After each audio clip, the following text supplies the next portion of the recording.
to present bryophytes. Bryophytes से पहले हम ये देखते हैं कि हमने इससे पहले क्या कुछ पढ़ा था। सबसे पहले जब हमने बॉटनी स्टार्ट की थी तो हमने उसको स्टार्ट किया था with the very simplest form of life. तो हमने सबसे पहले पढ़े थे वायरसेस। वायरसेस में हमने देखा कि उसमें कितनी ज़्यादा डाइवर्सिटी थी। उसके बाद हम गए बैक्टीरिया की तरफ। बैक्टीरिया जो था वो वायरसेस से थोड़ी सी एडवांस फॉर्म थी। उसके बाद फिर हमने देखा एलजी। एलजी के बारे में हमने देखा कि सिंपलेस्ट फॉर्म ऑफ प्लांट्स थी, जिसको हम कहते थे कि यहाँ से प्लांट्स ओरिजिनेट होना स्टार्ट होंगे। उसके बाद हम फंगस की तरफ गए। हमने देखा कि फंगस कितनी डिफरेंट है। प्लांट्स को अगर हम देखें तो उसमें से फंगस जो है वो कितनी डिफरेंट है। वो एक प्लांट नहीं है, फोटोसिंथेटिक नहीं है। वो अपनी खुराक किस तरह हासिल करती है, उसके क्या मोड्स हैं, उसकी सेक्सुअल रिप्रोडक्शन कैसे है, उसकी सेक्सुअल रिप्रोडक्शन कैसे है, कैसे वो हर जगह पर इतनी आसानी से ग्रो कर जाती है। उसके बाद फंगस तक हम लोगों ने पढ़ लिया था। अब नेक्स्ट टॉपिक जो हम पढ़ना चाह रहे हैं वो है ब्रायोफाइट्स। ब्रायोफाइट्स क्या हैं? ब्रायोफाइट्स जो हैं वो सिंपलेस्ट फॉर्म ऑफ प्लांट्स हैं। यहाँ से बेसिकली प्लांट किंगडम एक्चुअली में स्टार्ट हो रही है। ब्रायोफाइट्स जो होंगे वो बहुत ज़्यादा एंशियंट और बहुत पुरानी किस्म के प्लांट्स हैं। इसका ये मतलब हुआ कि इसके अंदर कोई भी, जैसे एलजी के अंदर कोई ट्रू रूट स्टेम्स और लीव्स का नहीं था, मस्कुलर बंडल्स नहीं थे, वो बड़े बड़े नहीं थे, बहुत छोटे छोटे थे। इसी तरह ब्रायोफाइट्स उससे एडवांस फॉर्म होगी, लेकिन जो आज हम दुनिया में जितने बड़े बड़े दरख्त देखते हैं उस तरह की नहीं होगी। ये भी बहुत छोटे छोटे माइन्यूट से क्रिएचर्स होंगे। तो ब्रायोफाइट्स के बारे में पढ़ते हैं। ब्रायोफाइट्स ये देखें, डायग्राम के अंदर हमें नजर आ रहा है कि ये रॉक्स के ऊपर कम्प्लीटली उन्होंने उसको कवर किया हुआ है। बहुत छोटे हैं, जैसे घास होती है छोटी छोटी और ओवरऑल हर जगह पे चल लग जाती है। इसी तरह ब्रायोफाइट्स भी बहुत छोटे छोटे 1 से 2 सेंटीमीटर के प्लांट्स होते हैं और इनके अंदर भी मस्कुलर बंडल्स नहीं होते। ग्रीन कलर के हैं, जिसको देख के हमें ये पता चल रहा है कि यहाँ पर भी फोटोसिंथेसिस हो रही है। ग्रीन पिगमेंट्स यहाँ पर हैं, ये सनलाइट को यूज करके जो है वो फोटोसिंथेसिस कर रहे हैं। लिखा हुआ है typically live in damp environments from which they absorb water and nutrients through their leaves and stems. मतलब ये कि इनको भी जैसे एल्गी को रिक्वायर था water for their life cycle complete करने के लिए, इसी तरह ब्रायोफाइट्स को भी वाटर रिक्वायर होगा, क्योंकि ये इतनी एडवांस फॉर्म नहीं है। इसके अंदर भी हमारे पास प्रीवियस और सिंपलेस्ट फॉर्म ऑफ रिप्रोडक्शन हो रही होगी। तो जहाँ पर भी नमी की जगह होगी वहाँ पर ये पैदा हो रहे होंगे। और नमी की जगह कौन कौन सी होंगी? वो सारी की सारी नहरों के किनारे हो सकते हैं या रेन फॉरेस्ट हो सकते हैं, बहुत ज़्यादा गर्मी और नमी वाली जगह पर यहाँ पे देख सकते हैं। अगर लिखा हुआ है often grow in moist locations, ठीक है, नमी वाली जगहों पे, टेम्परेट रीजन्स के अंदर, गर्म इलाकों में, ट्रॉपिकल फॉरेस्ट में, वेटलैंड्स में, जैसे जहाँ पर नदी नाले होंगे, जौन जिन लैंड्स में बहुत ज़्यादा पानी लगा हुआ होता है, वो सारी जगहों के आसपास ग्रो कर रहे होंगे हमारे पास ब्रायोफाइट्स। लेकिन इसके अंदर भी डाइवर्सिटी, जैसे हमने हर एक चीज़ को पढ़ा और हमने उसमें देखा कि इसके अंदर मॉडिफिकेशंस हैं, उसके अंदर डाइवर्सिटी है। एक चीज़ यूनिवर्सली कोई उसका कोई एक रूल नहीं है। इसी तरह यहाँ पर भी ब्रायोफाइट्स के अंदर भी उन्होंने बताया हुआ है कि some species also live on dry deserted lands. हम नॉर्मली ये बात करें कि वो मॉइस्ट लोकेशंस पे रहती हैं, लेकिन कुछ स्पीशीज ऐसी हो सकती हैं, कुछ स्पीशीज ऐसी हैं जो डेजर्ट के इलाकों में रहती हैं, वहाँ पे सर्वाइव करती हैं। इसके अलावा कुछ ब्रायोफाइट जो है वो एक्वेटिक हो सकते हैं और इवन कुछ जो हैं वो रॉक्स के ऊपर ग्रो कर सकते हैं। They consider as transitional plants between green algae and vascular plants. अब इसको हम क्या कहते हैं? Middle one. ये प्लांट्स होंगे वो मिडल होगा in between green algae and vascular plants. मतलब ये कि सबसे पहले ओरिजिनेट क्या होगा एवोल्यूशन के अगर हिसाब से देखें तो हम लेते हैं कि सबसे पहले ओरिजिनेट हुई ग्रीन एल्गी, ठीक है। ग्रीन एल्गी से ब्रायोफाइट्स बने, ब्रायोफाइट से आहिस्ता आहिस्ता मॉडिफाई हुए प्लांट किंगडम और वस्कुलर प्लांट्स ओरिजिनेट हुए। पहले वस्कुलर बंडल जो बने होंगे वो बहुत एडवांस नहीं होंगे और ऐसा ऐसा ऐसा ऐसा फिर उन्होंने और ज़्यादा हाइट ली उन प्लांट्स ने, और आज हम इतने बड़े बड़े दरख्त देखते हैं वो सारे के सारे वस्कुलर प्लांट्स हैं। अब ब्रायोफाइट्स के बारे में उन्होंने बताया हुआ है कि जो ब्रायोफाइट्स हैं वो नॉन वस्कुलर प्लांट्स हैं। उनके अंदर कोई जाइलम और फ्लोएम के कंडक्टिंग वेजल्स नहीं है। उस तरह की चीज़ें हो सकती हैं लेकिन वो कम्प्लीटली नहीं है। अब लिखा हुआ sir between algae and bryophytes. अब मैं ये कह रही हूँ ना कि जो ब्रायोफाइट्स हैं वो इन बिटवीन एल्गी और वस्कुलर प्लांट्स हैं, तो इसके अंदर दोनों तरह के कैरेक्टरिस्टिक्स होने चाहिए। जो चीज़ इन बिटवीन होगी जरूरी है कि उसने कुछ कैरेक्टरिस्टिक्स पीछे से लिए होंगे और कुछ कैरेक्टरिस्टिक्स उसके नए होंगे जो हमारे पास वस्कुलर प्लांट से रिजेंबल करते होंगे। तो यहाँ पर अभी हम देखेंगे कि सिमिलर फीचर्स क्या हैं एल्गी के और ब्रायोफाइट्स के। क्वेश्चन बन सकता है। इसके आंसर में हमने बताया हुआ है कि both contains chloroplast and well defined cells, ठीक है। दोनों के अंदर क्लोरोप्लास्ट है। क्लोरोप्लास्ट क्या करता है? क्लोरोप्लास्ट फोटोसिंथेसिस काज करेगा ग्रीन प्लांट। ग्रीन कलर जो है इसका देखो, अगर हम एलजी को देखें वो भी ग्रीन कलर की होती है, हम प्लांट्स को देखें वो भी ग्रीन कलर के होते हैं, अगर हम ब्रायोफाइट्स को देखें तो वो भी ग्रीन कलर के होते हैं, जो इंडिकेट करता है कि इसके अंदर ग्रीन पिगमेंट्स हैं। ये फोटोसिंथेसिस करते हैं with the help of sunlight, ये अपने खुराक बनाते हैं, ये ऑटोट्रॉप्स हैं। बोथ है motile cell that are asymmetrical, दोनों के पास मोटाइल सेल्स होंगे, दे कैन मूव, ठीक है। अगर वो मूव करें तो इसका मतलब है उनके पास फ्लैजिला होगा, और एसिमेट्रिकल शेप है, मतलब इनकी कोई वेल डिफाइंड शेप नहीं होगी, एसिमेट्रिकल होंगे, और इनका फ्लैजिला जो होगा वो साइड से ओरिजिनेट हो रहा होगा rather than the end of the cell. अब अगले आगे फीचर्स बताए हुए हैं कि what are the features between vascular plants and bryophytes. जैसे मैंने कहा कि ब्रायोफाइट्स की एलजी से कुछ फीचर्स मिलते होंगे, इसी तरह ब्रायोफाइट्स के कुछ फीचर्स वस्कुलर प्लांट्स से मिलते होंगे। वो बताया हुआ the presence of male and female gametangia, मतलब कि male and female reproductive organs complete इसके अंदर होंगे। जो मेल रिप्रोडक्टिव ऑर्गन होगा ब्रायोफाइट्स का उसको हम एंथेरिडिया बोलेंगे, और जो फीमेल रिप्रोडक्टिव ऑर्गन होगा उसको हमने आर्चिगोनिया बोलना है। Retention of both the zygote and the developing multicellular embryo or young sporophyte within the archegonium of the female gametophyte। यहाँ पर ये बताया हुआ है अब जो जाइगोट बनेगा, जो कोई भी जाइगोट और एम्ब्रियो बनेगा फर्टिलाइजेशन के बाद, वो कुछ अरसे तक फीमेल रिप्रोडक्टिव ऑर्गन के अंदर ही रिसाइड करेगा फॉर देयर ग्रोथ, और जहाँ से भी खुराक ले रहा होगा अपने आप को मेच्योरिटी के स्टेज तक लाने तक, वो जो भी न्यू प्लांट ओरिजिनेट हो रहा होगा, जो जाइगोट होगा, वो जो एम्ब्रियो होगा, वो female reproductive organ female gametophyte के ऊपर रिसाइड करेगा, उसके ऊपर ग्रो करेगा। The presence of multicellular diploid sporophyte, अब जो स्पोरोफाइट जनरेशन होगी वो मल्टीसेलुलर होगी और डिप्लॉयड होगी, which results in an increase number of meiosis, जिसकी मदद से नंबर ऑफ मियोसिस होगी, बहुत सारे स्पोर्स प्रोड्यूस होने होंगे, जिसकी वजह से आगे ये हम देखेंगे तो आपको समझ आएगी कि किस तरह हो रहा है। ये ऑलरेडी मैंने आपको समझाया हुआ है कि क्या होता है। जो स्पोर प्रोड्यूसिंग जनरेशन होती है वो स्पोरोफाइट, स्पोरोफाइट से देख के पता लग रहा है कि स्पोर प्रोड्यूसिंग है। स्पोर्स प्रोड्यूस होंगे, स्पोर्स कैसे प्रोड्यूस होंगे, बहुत सारी रिप्रोडक्ट मियोसिस होगी, उसके अंदर हाफ नंबर हो जाएगा, N number of spores produce होंगे, और फिर नेक्स्ट फर्टिलाइजेशन होगी। Multicellular sporangia consisting of a sterile jacket layer and internal spore producing tissues। अब आगे बताया हुआ कुछ स्पोर प्रोड्यूसिंग हमारे पास स्पोरोफाइट जनरेशन है, जो स्पोर जहाँ से प्रोड्यूस हो रहे होंगे उसके ऊपर कुछ स्टेराइल जैकेट लेयर सेल्स होंगे, जो कि प्रोटेक्टिव सेल्स होंगे, जो हेल्प कर रहे होंगे उस ऑर्गन को, स्पोर्स को डेसिकेट ना कर जाए, वो ड्राई ना कर जाए, इसके लिए। उसके हम बेसिक कैरेक्टरिस्टिक की तरफ देखते हैं तो आगे हम बताते हैं कि ओल्डेस्ट लैंड प्लांट्स हैं, ये हमने यही कहा ना कि सिंपलेस्ट फॉर्म ऑफ प्लांट्स है, तो इसका मतलब है सबसे पुराने होंगे have been around 400 million years ago. Bradford do not have true vascular tissues, ठीक है, इसके अंदर कोई vascular bundles नहीं है सपोर्ट के लिए, वाटर की कंडक्शन के लिए और न्यूट्रिएंट्स की जो है ट्रांसपोर्ट के लिए। दे लेक लीव्स, इसके तरह ही इनके पास कोई ट्रू रूट स्टेम्स और लीव्स भी नहीं होगी, इनकी बॉडी भी थैलस लाइक होगी, जैसे कि एलजी की बॉडी थी थैलस लाइक। यहाँ पर आप देख सकते हैं, अगर हम इसका स्ट्रक्चर देखें तो ये एक फॉर्म है, कितने छोटे छोटे माइन्यूट हैं, और इसके अंदर कोई गौर से देखो तो कोई भी उसके पास छोटे छोटे स्केल्स हैं, लेकिन कोई लीव्स नहीं है, ट्रू रूट्स भी नहीं है, स्टेम्स भी नहीं है, और लीव्स भी नहीं है, नॉर्मल प्लांट वाला इसकी शक्ल सूरत नहीं है। They lack leaves however they have scales that contain chloroplast, ठीक है। लेकिन अब एक बात है कि अगर लीव्स नहीं है तो फोटोसिंथेसिस कैसे होगी, बहुत सारे सवाल करेंगे कि लीव्स में तो होती है फोटोसिंथेसिस, तो ऐसा नहीं है। ग्रीन पिगमेंट जो है उन्होंने कहा है कि इसके स्केल्स में होगा, छोटी छोटी टाइनी से स्केल्स, आपको नीडल लाइक अपीयरेंस दिख रही है, उसके अंदर क्लोरोप्लास्ट होगा। क्लोरोप्लास्ट सेल के अंदर होना है ना, वो सेल के अंदर होगा, और वो इस तरह अपनी रिप्रोडक्शन फोटोसिंथेसिस कर रहे होंगे। अब पहले उन्होंने बताया कि उसके अंदर रूट्स नहीं है, लीव्स नहीं है, और अब ये बता रहे हैं कि उसके अंदर रूट्स भी नहीं है, ट्रू रूट्स भी नहीं है, ट्रू लीव्स भी नहीं है, ट्रू स्टेम्स भी नहीं है, कुछ भी नहीं है। रूट लाइक स्ट्रक्चर्स होंगे, स्टेम लाइक स्ट्रक्चर्स होंगे, और लीफ लाइक स्ट्रक्चर्स होंगे। दे एंकर देमसेल्व्स, अब अगर उनकी रूट्स नहीं है तो फिर वो कैसे अपने आप को जमीन के अंदर गाड़ के रखा हुआ है, तो वो कह रहे हैं they anchor themselves with the help of root like structure rhizoids. ये हमने पढ़ा है ना पहले पीछे, सारा का सारा फंगस के अंदर और एल्गी के अंदर राइजोइड्स थे, तो यहाँ पर भी वो रूट लाइक स्ट्रक्चर्स होंगे, ट्रू रूट्स नहीं होंगे, लेकिन रूट लाइक स्ट्रक्चर्स होंगे जिसको राइजोइड्स कहते हैं, ये रिलेटिवली सिंपल होंगी।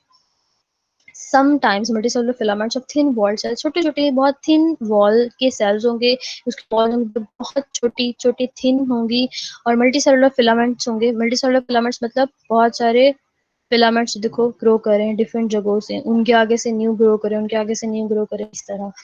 और लिखा हुआ extend that extend from the photosynthetic tissues into the soil, और वो जमीन के अंदर जा रहे होंगे, इसलिए वो राइजोइड होगा। यूजुअली स्मॉल एंड रगिंग, और ये प्लांट्स के होंगे छोटे होंगे और बहुत छोटे होंगे, मोस्टली 2 to 4 इंचेस इनका जो होगा वो साइज होगा। और ट्रू स्टेम्स भी नहीं होंगी, ट्रू स्टेम नहीं होगी, स्टेम लाइक स्ट्रक्चर होगा, और हेल्प करने के लिए, एंकर करने के लिए इनके पास सीटा होता है, लेकिन ट्रू स्टेम नहीं होती है। मतलब ये कि बहुत सी माइन्यूट सी, जैसे लकड़ी की स्टेम होती है, हार्ड सी होती है प्लांट्स के अंदर, वैसी इनकी नहीं होगी, बहुत छोटी सी माइन्यूट सी होगी। एम्फीबियंस ऑफ प्लांट किंगडम, इनको हम प्लांट किंगडम के एम्फीबियंस बोलते हैं। एम्फीबियंस क्या होते हैं? जो दोनों तरह के एनवायरनमेंट में रह सकते हो, जो पानी के अंदर भी रह सकते हो और जो टेरेस्ट्रियल एनवायरनमेंट में भी रह सकते हो, ठीक है। इसी तरह प्लांट्स के अंदर जो एम्फीबियंस हैं वो हमारे पास हैं ब्रायोफाइट्स। क्यों? क्योंकि इनको रिक्वायर है water for their fertilisation. Water require है, वाटर के बगैर ये अपना साइकिल कंप्लीट नहीं कर सकते, तो ये हमेशा उस जगह के ऊपर पैदा होते हैं जहाँ पर पानी हो, ताकि ये अपना लाइफ साइकिल कंप्लीट कर सकें। सो इनको हम बोलते हैं एम्फीबियंस ऑफ प्लांट किंगडम। ये क्वेश्चन बन सकता है अगर आगे हम आप इसकी स्ट्रक्चर और डायग्राम के ऊपर देखो तो क्या है। सबसे नीचे रूट लाइक स्ट्रक्चर राइज और उसके बाद थोड़ी सी उसकी मेन एक्सिस है, फिर हमारे पास लीव्स हैं, उसके छोटे छोटे लीफ लाइक स्ट्रक्चर्स हैं। जब हमने पीछे देखा था तो यहाँ पर स्केल्स हैं, तो ये डिफरेंट टाइप्स हैं, इससे वो नहीं होना। अभी हम जनरली पढ़ें, आगे आगे हम इसके हर एक एग्जाम्पल को अलग अलग पढ़ेंगे। फिर क्या होता है? सीटा सीटा होता है एंकर करने के लिए, और फिर कैप्सूल है, कैप्सूल के अंदर क्या होंगे? स्पोर्स होंगे। और नीचे जो होगी जनरेशन वो होती है हमारे पास गेमेटोफाइट जनरेशन, और ऊपर जो होती है वो होती है स्पोरोफाइट जनरेशन। तो इंडिपेंडेंट जनरेशन इसकी गेमेटोफाइट जनरेशन होती है, और इन डिपेंडेंट जनरेशन जो होगी, जो डिपेंड कर रही है गेमेटोफाइट के ऊपर, वो है हमारे पास स्पोरोफाइट। लेकिन जब हम मस्कुलर ब्रांच की तरफ जाएंगे तो ये केस उल्टा हो जाएगा, ये भी हम आगे देखेंगे। आगे है मोड ऑफ न्यूट्रिशन। उसका मोड ऑफ न्यूट्रिशन क्या होगा? अगर ये ग्रीन कलर के हैं और अपने खुराक खुद बना रहे हैं तो ऑब्वियसली ये ऑटोट्रॉफ्स होंगे, लेकिन उन्होंने कहा है जरूरी नहीं है, कुछ सेप्रोफिटिक भी हो सकते हैं, कुछ डेड डिगेइंग मैटर के ऊपर भी रह सकते हैं। जरूरी नहीं है कि अपने खुराक खुद बना रहे हो, वो मैटर से भी अपने खुराक ले सकते हैं। प्लांट बॉडी थैलस है जो डिफरेंशिएट नहीं होती ट्रू रूट स्टेम्स और लीव्स के अंदर। Sporophytes has 3 parts. जनरेशन जो कि ये जो स्पोरोफाइट जनरेशन है हमारे पास ऊपर गेमेटोफाइट के ऊपर जो ये पैदा हुई हुई है, इसके 3 पार्ट्स हैं, फुट, सीटा और कैप्सूल। फुट क्या होगा? जो जगह एंकर की होगी गेमेटोफाइट में। सीटा स्टेम लाइक स्ट्रक्चर होगी, और कैप्सूल वो जगह जहां पर स्पोरोफाइट जनरेशन स्पोर प्रोड्यूस करेगी, ठीक है। Next is reproduction in bryophytes. Reproduction कैसे हो रहा है ब्रायोफाइट्स के अंदर? Bryophytes reproduce. अब ब्रायोफाइट जैसे हमने पहले जितने भी हमने एग्जांपल्स पढ़ी फंगस पढ़ी, हमने देखा उसके अंदर हर तरह की रिप्रोडक्शन हो रही थी, वेजिटेटिव भी हो रही, सेक्सुअल हो रही थी, सेक्सुअल हो रही थी। इसी तरह यहाँ पर भी तमाम के तमाम मोड ऑफ रिप्रोडक्शन हो रही होगी, वेजिटेटिव हो रही होगी, सेक्सुअल, एसेक्सुअल और सेक्सुअल तीनों हो रही होंगी। वेजिटेटिव रिप्रोडक्शन अगर हम देखें, वेजिटेटिव रिप्रोडक्शन क्या होती है? वेजिटेटिव रिप्रोडक्शन वो होती है जिसमें कोई बॉडी का ऑर्गन, बॉडी का कोई पार्ट कट आउट हो जाता है और वो जमीन पे गिरे और वहां नेक्स्ट जो है जनरेशन ग्रो कर जाए, वो होती है वेजिटेटिव रिप्रोडक्शन। तो यहाँ पे सबसे पहले एग्जांपल फ्रेगमेंटेशन आप लोग फ्रेगमेंटेशन में क्या होता है? कोई भी स्मॉल पीस कट हो जाए, स्टेम या लीफ कोई भी जमीन के ऊपर गिरे और वहां से दोबारा से नया ब्रायोफाइट का प्लांट उग जाता है। आगे है जेमी। जेमी क्या होती है? Small disc of haploid tissues, see like this. Plant की बॉडी के ऊपर हमारे पास छोटे छोटे round disc like structures appear होंगे, और ये वाले स्ट्रक्चर जो होते हैं अगर एक्सेसिव बारिश की वजह से कट आउट हो जाएं, किसी भी तरह से कट आउट हो जाएं और जमीन पे गिर जाएं, डी अटैच हो जाएं पेरेंट से, तो अगर वो किसी सुटेबल जगह के ऊपर गिरेंगे तो वहां से न्यू ब्रायोफाइट हमारे पास ग्रो कर जाएगा। इसके बाद है परसिस्टेंट एपिसिस। एपेक्स क्या होती है? ग्रोइंग पॉइंट, ठीक है। जैसे इसके बारे में भी हमने डिटेल में बात की थी अपने एक लेक्चर में। तो एपेक्स क्या होगी? वो जगह होती है जहाँ पर हमारे पास अनडिफरेंशिएटेड होते हैं, जहाँ पे रैपिडली ग्रोथ, जहाँ से ग्रोथ का जो पॉइंट होता है जहाँ पे ग्रोथ हो रही होती है। तो आगे ये बताया हुआ है कि जब अनफेवरेबल कंडीशंस होगी, जब बहुत ज्यादा गर्मी होगी, तो क्योंकि ब्रायोफाइट बहुत छोटे छोटे 2 to 4 इंचेस है और इसके अलावा वाटर इनको रिक्वायर है, अगर पानी नहीं होगा, ऐसी कोई अनफेवरेबल कंडीशन होगी, ड्राई हो गए प्लांट, पूरा पूरा ड्राई हो गया, तो प्लांट पूरा का पूरा मर जाएगा। लेकिन जो उसके एपिक्स होंगे उनके अंदर एबिलिटी होगी कि वो जब नेक्स्ट सीजन आए तो वहां से दोबारा से अपनी फेवरेबल कंडीशन के लिए दोबारा से न्यू थैलस बना लें। तो एपेक्स जो होते हैं वो जिंदा रह जाते हैं, वो सर्वाइव कर जाते हैं, क्योंकि वहां पे बहुत सारे ग्रोइंग सेल्स होते हैं। और जब फेवरेबल कंडीशन होती हैं तो वहां sometimes new thallus, new bryophyte grow कर जाता है।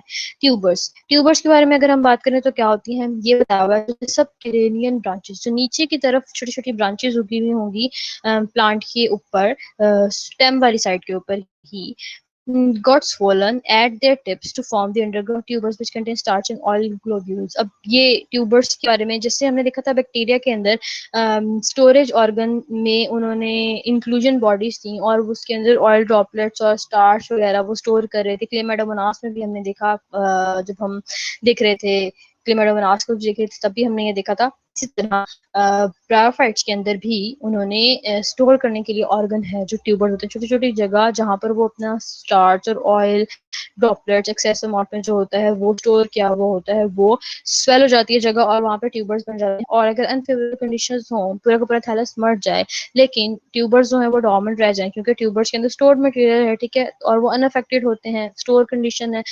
तो जब फेवरेबल कंडीशंस आती हैं तो वहां से उस ट्यूबर से न्यू प्लांट जनरेट हो सकता है।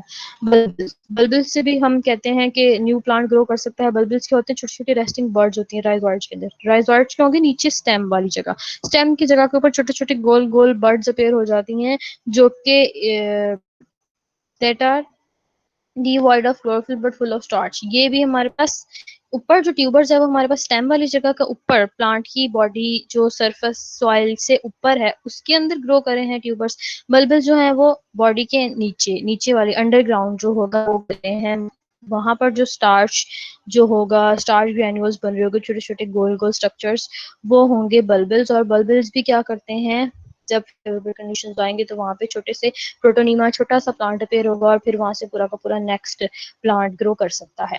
एसेक्सुअल रिप्रोडक्शन की अगर हम बात करें तो वहां पर क्या है, एसेक्सुअल रिप्रोडक्शन वो रिप्रोडक्शन होती है जिसमें सेक्सेस इन्वॉल्व ना हो, मतलब ये कि स्पोर्स प्रोड्यूस हो, स्पोर्स एक ही तरह के बहुत सारे स्पोर्स प्रोड्यूस हो। अब ब्रायोफाइट्स के फॉर्म में कहाँ पर स्पोर्स प्रोड्यूस होंगे, कैप्सूल्स के अंदर, ठीक है, कैप्सूल्स हैं, कैप्सूल्स के अंदर बहुत सारी मियोसिस होगी, एक तरह के बहुत सारे स्पोर्स प्रोड्यूस होंगे, ये कैप्सूल खुल जाएगा और स्पोर्स डिस्पर्स हो जाएंगे हवा में, और जहां जहां पर भी वो गिरेंगे अगर फेवरेबल कंडीशंस होंगी तो वहां पर वो न्यू जनरेशन प्रोड्यूस कर देंगे। और न्यू जनरेशन क्या होगी, गेमेटोफाइट जनरेशन प्रोड्यूस होगी, फिर उसके ऊपर स्पोरोफाइट जनरेशन प्रोड्यूस होगी, स्पोरोफाइट से फिर से स्पोर्स बनेंगे, वो गिरेंगे और हमारे पास फिर से नेक्स्ट जनरेशन प्रोड्यूस हो जाएगी। इस तरह ये पूरा का पूरा साइकिल चलता जाएगा। अब देखा क्या हुआ, mature sporangium consist of basal swollen foot. अब एक स्पोरेंजियम, स्पोरेंजियम मतलब ये स्पोरोफाइट जनरेशन, एक मेच्योर स्पोरोफाइट जनरेशन जो है उसका स्ट्रक्चर कैसा होता है, उसका ऊपर एक फुट होता है, उसका स्टॉक या सीटा होगा, स्टेम होगी और स्पोर प्रोड्यूसिंग स्ट्रक्चर होगा जिसको हम कैप्सूल बोलते हैं। The capsule comprise of sporangians. अब ये बात जो है वो समझने वाली है। जो कैप्सूल होगा वो किससे मिलके बना होगा, उसके अंदर सारे के सारे स्पोर प्रोड्यूसिंग टिश्यूज होंगे, ठीक है, उसने कहा है स्पोरोजीनस सेल्स उसके अंदर होंगे जिन सेल्स ने बनाने हैं स्पोर्स, और वो प्रोटेक्ट हुए हुए होंगे with the help of sterile cells. Sterile कौन सी चीज होती है जो फर्टिलाइजेशन ना कर सके, स्टेराइल हो, अनफर्टिलिटी हो जिसके अंदर। तो उन्होंने कहा सबसे जो हमारे पास कैप्सूल है, कैप्सूल के अंदर हमारे पास स्पोर प्रोड्यूसिंग सेल्स होंगे और वो स्पोर प्रोड्यूसिंग सेल्स प्रोटेक्ट हुए हुए होंगे with the help of sterile cells जो उसको प्रोटेक्शन दे रहे होंगे ताकि वो इन्वायरमेंट में की वजह से, गलत इन्वायरमेंट की वजह से या वैसे ही कोई उसको खराब ना हो जाए, प्रोटेक्शन प्रोवाइड करे होंगे। दीज सेल्स अंडरगोज, अब देखो, अब जो स्पोर प्रोड्यूसिंग सेल्स हैं उनमें क्या होनी है, मियोसिस होनी है ताकि एक तरह के बहुत सारे सेल्स प्रोड्यूस। यहाँ पे उन्होंने बताया हुआ दीज सेल्स अंडरगो डिवीजन, उन सेल्स के अंदर डिवीजन होगी बहुत ज्यादा तादाद में, रिपीटेडली डिवीजन होती जाएगी and last generation of cell is card. और एट द एंड जो जनरेशन बनेगी, जो सेल्स बनेंगे वो होंगे स्पोर मदर सेल्स। अब जो स्पोर मदर सेल्स होंगे ऐसे ऐसे ये डेवलपमेंट के बारे में बता रहे हैं उसकी। अब जो स्पोर मदर सेल्स होंगे उनके अंदर बहुत सारी मियोसिस होगी और टेट्राड्स चार चार की फॉर्म में सेल्स बनेंगे जो कि स्पोर्स होंगे, ठीक है, वो मेच्योर के स्पोर्स बन रहे होंगे। स्पोर्स जो होंगे वो नॉन मोटाइल होंगे, स्पोर्स खुद से मूव नहीं करेंगे, उनके पास कोई फ्लैजिला नहीं होगा, वो हवा में उड़े होंगे, वो क्यूटिनाइज्ड होंगे, मतलब ये कि उसके ऊपर क्यूटिकल की लेयर होगी ताकि वो डेसिकेट ना कर जाए, ड्राई कंडीशन में वो मर ना जाए, ड्राई ना हो जाए। विंड डिसिमिनेटेड होंगे, हवा की मदद से उड़ के जा रहे होंगे एंड आर अलाइक और एक जैसे होंगे। Therefore the bryophytes are homosporous, इसीलिए ब्रायोफाइट जो है वो होमोस्पोरस है। अब यहाँ पे डेफिनेशन हो सकती है कि होमोस्पोरस क्या होता है। होमोस्पोरस वो तमाम के तमाम प्लांट्स होते हैं जो एक तरह के स्पोर्स प्रोड्यूस कर रहे हों, और ऊपर हम देखा है कि ये सारे के सारे एक तरह के स्पोर्स हैं। In most cases. आगे बताया हुआ Riccia and Marchantia sterile cells called elaters. अब उन्होंने आगे बताया हुआ रिसिया और मार्केंशिया के अंदर जो स्टेराइल सेल्स हैं उनको हम इलेटर्स भी बोलते हैं, जो स्पोर्स के साथ प्रोड्यूस होते हैं। ये आगे हम पढ़ेंगे के देखेंगे कि कुछ स्पोर्स जो होते हैं वो रिबन लाइक स्ट्रक्चर उनके ऊपर होते हैं, जैसे विंग्स होते हैं ना। जैसे हमने देखा था हैरी पॉटर की मूवी के अंदर, वो एक बॉल सी थी जो जिसके विंग्स थे और वो उड़ रही थी और उसको वो पकड़ रहे थे। तो वैसे ही स्पोर्स भी प्रोड्यूस होते हैं, इलेटर सेल्स उनके साथ होते हैं और वो हवा में उड़ते हैं with the help of wings, और वो विंग्स जो होंगे वो स्टेराइल सेल से मिलके बने हुए होते हैं। ये भी हम आगे देखेंगे तो आपको समझ आएगी। अच्छा, हमने एसेक्सुअल रिप्रोडक्शन देख लिया कैसे हो रही है। एसेक्सुअल रिप्रोडक्शन हो रही है with the help of sporophyte generation. Sporophyte generation के अंदर कैप्सूल है और कैप्सूल में जो है वो स्पोर प्रोड्यूस करने हैं, और स्पोर जो होंगे वो डिस्पर्स होंगे और जहाँ पे फिर वो गिरेंगे वहां पे न्यू प्रोड्यूस हो जाएगा हमारे पास, न्यू जनरेशन प्रोड्यूस हो जाएगी। सेक्सुअल रिप्रोडक्शन के बारे में अगर हम देखें तो वो कैंसी है। सेक्सुअल रिप्रोडक्शन वो होती है जिसके अंदर सेक्सेस इन्वॉल्व होंगे, मतलब एक फीमेल रिप्रोडक्टिव ऑर्गन होगा और एक मेल रिप्रोडक्टिव ऑर्गन होगा। मेल रिप्रोडक्टिव ऑर्गन से स्पर्म मूव करेंगे फीमेल रिप्रोडक्टिव ऑर्गन के एग्स में, और वहां पर फर्टिलाइजेशन होगी प्रॉपर किस्म की। फर्टिलाइजेशन के नतीजे में एम्ब्रियो या जाइगोट बनेगा, और वो जो एम्ब्रियो और जाइगोट है वो हमारे पास वहां पे रिसाइड करेगा और नेक्स्ट जनरेशन प्रोड्यूस होगी। तो ये वाली रिप्रोडक्शन हो गया बस, ये आपने ऑलरेडी पढ़ी हुई है। The gametes are produce in multicellular sex organs, ठीक है ना। जो गमीट्स बनेंगे मेल या फीमेल जो भी होंगे वो डिफरेंट मल्टीसेलुलर ऑर्गन्स बनेंगे। एक मेल रिप्रोडक्टिव ऑर्गन होगा और एक फीमेल। जो मेल गमीट होंगे वो स्मॉल होंगे और मोटाइल होंगे, वो मूव कर सकते होंगे। स्पोर्स जो थे वो मूव नहीं कर रहे थे, ठीक है। मेल गमीट जो होते हैं वो हमेशा मूव कर रहे होते हैं, वाइल द फीमेल गमीट जो होते हैं वो लार्ज होकर नॉन मोटाइल होगी। सेक्स ऑर्गन जो होंगे, मेल वाला जो होगा उसको एंथेरिडिया बोलेंगे और जो फीमेल वाला होगा उसको आर्चिगोनिया बोलेंगे। ये मल्टी सेलुलर होंगे, मोर देन वन सेल से मिलकर बने होंगे, और each sex organ is protected. अब इनके अंदर भी प्रोटेक्शन चाहिए, जैसे हर छोटी छोटी चीज में अल्लाह ताला ने प्रोटेक्शन रखी है, तो यहाँ पर भी प्रोटेक्ट हो रहे होंगे with help of outer walls of during surrounding sex cells, ठीक है। अब इन सेल्स को भी सराउंड करने के लिए अल्लाह ताला ने स्टेराइल सेल्स रखे हैं जो हेल्प कर रहे होंगे उसको डेसिकाई ना कर सके और खराब ना हो जाए इसलिए। Both kind of sex organs में develop on the same plant, ठीक है। अब ये जो सेक्स ऑर्गन्स हैं एंथेरिडिया और आर्चिगोनिया जो है वो एक ही प्लांट के ऊपर भी ग्रो कर सकते हैं, डिफरेंट ब्रांचेस के ऊपर, और डिफरेंट प्लांट्स के ऊपर भी कर सकते हैं। क्योंकि अभी हम जनरल पढ़ रहे हैं ब्राफाइट्स के अंदर, तो आगे आगे जब हम उसके एग्जांपल्स पढ़ेंगे तो हमें पता चलेगा कि कौन सी एग्जांपल उसकी मोनोइशियस है, होमोथैलस है, और कौन सी जो है उसकी डायोशियस है। Each antheridium of the male reproductive organ is usually shape, ठीक है। It contains androcytes or anthozeroids, mother cells, surrounded by a single layer of sterile jacket cells. Each androcyte metamorphoses into a motile bifaceted ankylozoids or male sperm. यही यहाँ पर ये बताया हुआ है कि जो एंथेरिडियम होता है वो क्लब शेप का होता है, और उसके अंदर जो सेल्स होते हैं जिन्होंने प्रोड्यूस करने होते हैं स्पर्म्स, उनको बोलते हैं हम एंथीरोजॉइड मदर सेल्स, और वहां पर वो भी प्रोटेक्ट हुए होते हैं with help of sterile jacket cells. और उसके बाद जब उसके अंदर बहुत सारी मेटामॉर्फोसिस होती है तो एट द एंड रिजल्ट हमारे पास दो फ्लैजिला वाला स्पर्म प्रोड्यूस होता है। आगे हमारे पास आर्चिगोनिया। आर्चिगोनिया होंगे वो यूजुअली फ्लास्क शेप होंगे, ठीक है। और ये फ्लास्क शेप होंगे, ऊपर से उसकी नेक जो होगी वो खुल जाएगी और अंदर फिर हमारे पास स्पर्म मूव कर जाएगा। Each archegonium consist of a basal swollen portion of archegonium. ये आपने देखा होगा, मैं आपको दिखाती भी हूँ। बेसल जो होगा, बेसल पार्ट जो नीचे वाला पोर्शन होगा उसको वो स्वेल हुआ होगा, वेंटर होगा, एलोंगेटेड नेक होगी, नेक जो होगी वो लंबी सी होगी, an axial rows of cells surrounded by jacket of sterile cell is present in the neck and venter। अब उन्होंने कहा हुआ एक रो ऑफ सेल प्रेजेंट होगी स्टेराइल सेल्स के साथ, उस पूरी की पूरी जगह के अंदर सेल्स होंगे, और जब स्पर्म मूव करके वहां आ रहा होगा तो वो सारे के सारे सेल्स जो होंगे वो खत्म होकर उसको जगह देंगे। It consist of few neck canal cells और ventral cells and an egg और एन oosphere। सी दिस, ये हमारे पास है फीमेल रिप्रोडक्टिव ऑर्गन आर्चिगोनियम। यहाँ पे क्या बताया हुआ है, ये उसका वेंटर पार्ट है, और ये हमारे पास उसकी नेक है, और दरमियान में जो है ये हमारे पास सारे के सारे सेल्स हैं। देखेंगे नेक केनाल सेल्स हैं, ठीक है। नेक केनाल सेल्स हैं और वेंट्रल केनाल सेल ये हैं, डिफरेंट तरह के सेल्स हैं इस जगह के अंदर। और ये जगह यूँ खुल जाएगी केनाल, अब ये कवर हुई है बंद है, जब ये खुल जाएगी तो फिर यहाँ से स्पर्म आके मूव करके अंदर चला जाएगा, और ये egg cell at the end पड़ा हुआ है। सेक्सुअल रिप्रोडक्शन आगे उन्होंने जनरली दिखाई हुई कि कैसे होती है। तो मैंने कहा है कि male and female reproductive organs एक जगह पर भी हो सकते हैं और डिफरेंट प्लांट्स के ऊपर भी हो सकते हैं, ठीक है। यहाँ पर दिखाया हुआ है, यहाँ से स्टार्ट करते हैं कि हमारे पास एक पूरा का पूरा मेच्योर प्लांट है, ठीक है। प्लांट जो है उसके अंदर गेमेटोफाइट जनरेशन भी है और स्पोरोफाइट जनरेशन भी है, अलग अलग भी हो सकती है और इकट्ठी भी हो सकती है। यहाँ पर जो बताई हुई है वो बताई हुई है कि जहाँ पर मेच्योर स्पोरोफाइट अलग से स्पोरोफाइट जनरेशन है। स्पोरोफाइट जनरेशन के अंदर स्पोर प्रोड्यूसिंग ऑर्गन है, ठीक है, स्पोरेंजियम है जिसको हम कैप्सूल भी बोलते हैं। डिफरेंट जगह पे इसको डिफरेंट नाम दिए होंगे डिफरेंट एग्जाम्पल की हिसाब से, तो उसी तरह याद करने पड़ेंगे। स्पोरेंजियम है। अब स्पोरेंजियम में स्पोर प्रोड्यूस करने हैं।